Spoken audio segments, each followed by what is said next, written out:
Hi friends, நம்ம வீட்டுக்கு பக்கத்தில் இருக்க கடையில் 1 கிலோ தக்காளி 10 ரூபான்னு விற்கிறாங்க. அப்படி விற்கையில் என்னங்க செய்யலாம்? தொக்கு வைக்கலாம், தக்காளி ஜாம் செய்யலாம், தக்காளி சாதம் செய்யலாம், சூப் வைக்கலாம், தக்காளி ஊறுகாய் போடலாம், தக்காளி பிரட்டல் செய்யலாம், என்னென்னமோ செய்யலாங்க. இன்றைக்கி தக்காளி சாதம் செய்யலாம்னு முடிவு பண்ணியாச்சுங்க. அதனால் தக்காளி நல்லா பள்ளமாக வாங்கி கட் பண்ணி வச்சுட்டு கேஸ் ஆன் பண்ணி குக்கர் வச்சு ஆயில் ஊற்றி பட்டை, சோம்பு, கிராம்பு, சோம்பு, பெரிய வெங்காயம் சன்னமாக நறுக்கிறது, பச்சை மிளகா, நல்லா பழுத்த தக்காளி பழத்தை சேர்த்துட்டு தேவையான உப்பு, மஞ்சத்தூள், மிளகாத்தூள், தக்காளி சாதத்துக்கு சாம்பார் பவுட்ரு போட்டு செஞ்சுட்டு வச்சிக்கலாம், சூப்பராக இருக்கும். கரம் மசாலா, இஞ்சி பூண்டு பேஸ்ட்டாக போட்டு நல்லா வதக்கணும். வதக்கிட்டு தயிர் 1 ஸ்பூன் கண்டிப்பாக சேர்த்துங்க, மறந்துடாதீங்க. தேவையான அளவு அரிசி, நீங்கள் எவ்வளோ தண்ணி ஊற்றுவீங்களோ அதுக்கு தகுந்த மாதிரி பாஸ்மதி ரைஸு, வீட்டு சாப்பாட்டு அரிசி எதுவும் செய்யலாம்.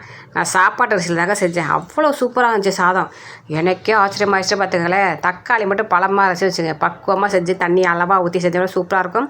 தக்காளி சாதத்துக்கு சைடிஸ் எப்போவுமே உருளைக்கிழங்கு, முட்டை வறுவல் சூப்பராக இருக்கும். அதனால் உருளைக்கிழங்கு அந்த பக்கம் வறுவல், தக்காளி சாதம் ரெடி ஆயிடுச்சு. இன்றைக்கி லஞ்ச் பாக்ஸ் இது தான். ஓகே, பாய்.